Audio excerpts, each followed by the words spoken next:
Welcome, Modest Goddess. Sup? So, I realized something so cool is that this podcast is aligned with the new moon and the full moons. How rad is that? Because when I started it, I was just like, I wanted it to drop on a Thursday and I didn't think much about it. I just felt inspired when I finally did to start the podcast. Turns out we're on the new moon, full moon schedule, y'all. I don't know, it's every 2 weeks, right? So, makes sense. Happy new moon.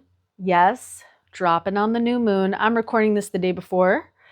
And as you might know, around the new moon and the full moon times, themes start to kind of present themselves, lessons start to present themselves. And I've had this experience for a lot of years now, where if I post something that I'm going through kind of around these times, people respond that they're going through the same thing. And so I've always kind of wondered if my experiences that I feel very deeply are just collective experiences and maybe I should share them more.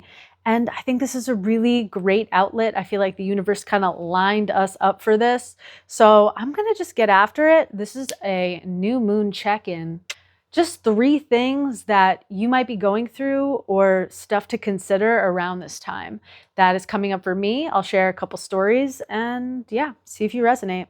I love that for us. Okay, so the first thing, topic number 1, is the importance of a victim mindset. And I know, we don't want to play the victim. I get that. It is important in our healing to acknowledge the moments where we are the victim, where we've been the victim. It's important to go through that. In my grieving process of letting go of experiences and people and things, it's not going to benefit us to live in a victim mindset. However, it is important to acknowledge when we have been a victim so we can heal. If we never acknowledge when we've been a victim, we're never going to heal that part of us. It's going to stay stuck inside our bodies. It's going to cause disease. It's going to make us sick, mentally, physically, not well. It's really important not to resist the moments where you've been the victim as much as you want to, because it's not fun to admit. Some of us more than others might have trouble just admitting that we've been a victim ever. It's just a hard thing to admit to yourself. It took me like 25 years, maybe more. 27, 28, 29, 30. I'm doing math right now. I'm 34 now. And I think over quarantine was really the first time I was able to admit to myself that I was a victim of abuse in my life. And maybe that's why I carry so much tension in my muscles and my bones and my tissues. And if you're a victim of abuse, maybe you understand that if you experience that once and think it's normal, you're going to repeat the cycle of being with abusers. So it ends up just snowballing until you one day realize, hey, I'm a victim of abuse. Now you can get out of it. Now you can free yourself. Now you can start healing and you become your own hero. You can't become your own hero without realizing that you were once the victim, because then you have nothing to heal, right? You just stay stuck. I am a firm believer that acknowledging the fact that you were a victim or are a victim currently is really important. And not to live through a victim mindset per se, but just to hold space. Everybody's going to heal and grieve and process that in a different amount of time. And you don't stay a victim, right? We hold the space we need to, and then we can finally grow. And this is a repeating cycle, Things will happen over time, maybe little experiences, maybe big experiences where you're a victim. Acknowledge it, hold space for it, feel the feelings. And then in your own time, you can move through and save yourself however you need to. Okay? So don't feel bad about yourself if you feel like a victim. I think it's a beautiful, natural part of healing. Okay, second thing to consider around this new moon time. I'm going to start with the story here. I teach yin yoga, and in yin yoga, it's not like other forms of yoga asana you might be familiar with. It's very much you lay there in a pose. A lot of them are on the ground. We support ourselves with all sorts of props, and we take full deep breaths in these shapes and do our best to find stillness. I'm sharing this with you because I feel it's a very strong metaphor for this topic, which is letting go and surrender. I think that in our culture, there's a lot of force, a lot of effort, a lot of trying. You're only going to make it if you try, if you force, if you give effort. But in yin yoga, it's the opposite. So we have to let go of effort. And it is actually one of the hardest things for people to do. Personally, when I started doing yin yoga, it was so hard for me to just let go and be in the moment and just be with my breath and the sensation I feel in my body. And in the simplest form, that's what yin yoga is. We're laying there in a shape. We're being so present with our breath, so present with our bodies and sensations that there's no room for thoughts, really. We're in a deep meditation. All of our awareness is in our body. And in this way, things start to let go. We hold poses for about 3 minutes. And there's a lot of science behind that, but that's for another day. And yeah, so in those 3 minutes, so much transformation happens. You start in a posture. It doesn't feel necessarily comfortable at first. You breathe, you breathe, you breathe. And over time, you see how your body just opens. You start to feel things open. You get in deep into places you didn't know needed breath. And then all of a sudden, something just lets go. Something just transitions. It surrenders. And then there is healing. We're bringing more healing into our fascia, muscles, bones, tissues. For so long, I was like, oh, my hip is tight. I have to work out. I have to do forceful things. And I think we're all entering this timeline of, yeah, do your workouts.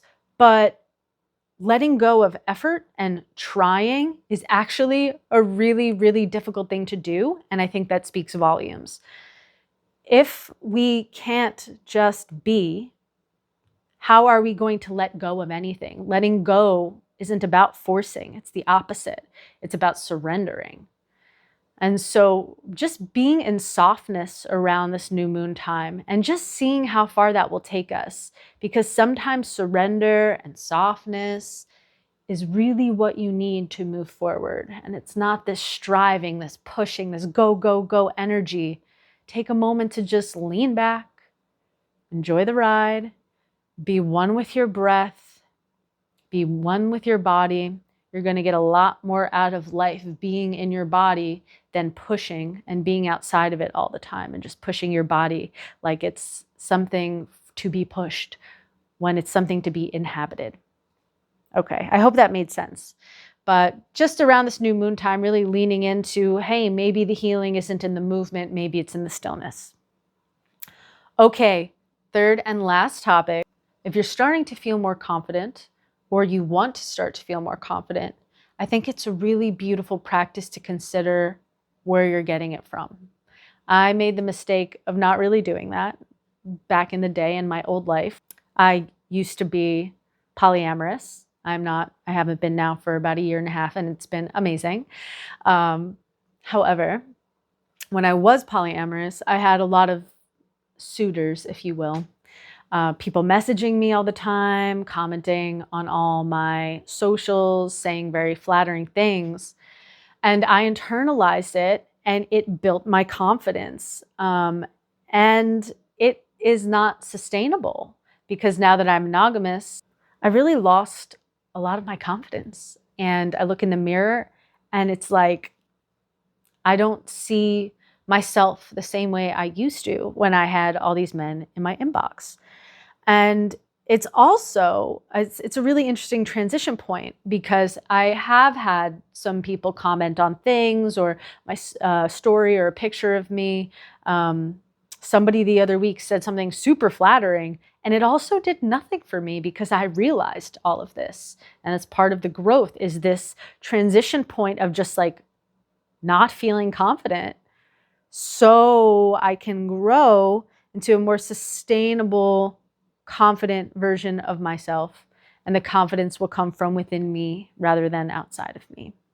And I hope that that really inspires you, because confidence is really important, right? We want to feel good about ourselves when we present ourselves, if we're performing, if we're speaking, so we can do what we do and do it good and do it well and be effective. And if that confidence is coming from a place anywhere but in here, it's not going to be sustainable and it's not going to feel genuine and authentic. And we want that. We want to have genuine authenticity so we can bring our medicine into the world truly, truly, truly. And that's why I'm doing the workout here. Hope you are too. And those are the 3 things to consider around this time. Just to sum it up, victim mindset's kind of important. Number 2, maybe you want to lean more into the softness and surrender to move forward in your healing rather than force. And number 3, just notice where your confidence is coming from and start to really shift your mindset so your confidence is coming from inside of yourself. Happy new moon. We'll leave you with a cool quote. You will never learn to use your voice if you're afraid of it. I think I made it up. Who knows? We're all just in this collective experience together. Let me share some art. I'm so excited. Okay, this piece isn't like 100% done, but I'm really excited to share it. Okay, as I said, this is not 100% done yet, but it's almost there. Ooh, can you see it? Yeah, so I still got a little bit to do on her shoulder, that gold coming down. I'm going to edit it a bit. So I'm showing you something before it's done. I'm so excited. I'm excited about it. It's probably one of the best pieces I've done, one of my favorite pieces. And it's taken me a really long time. So I'm excited to share it. And thank you for being here. Thank you for listening, watching. Don't forget to like, to comment, to subscribe, hit those buttons and those hearts. And yeah, love you.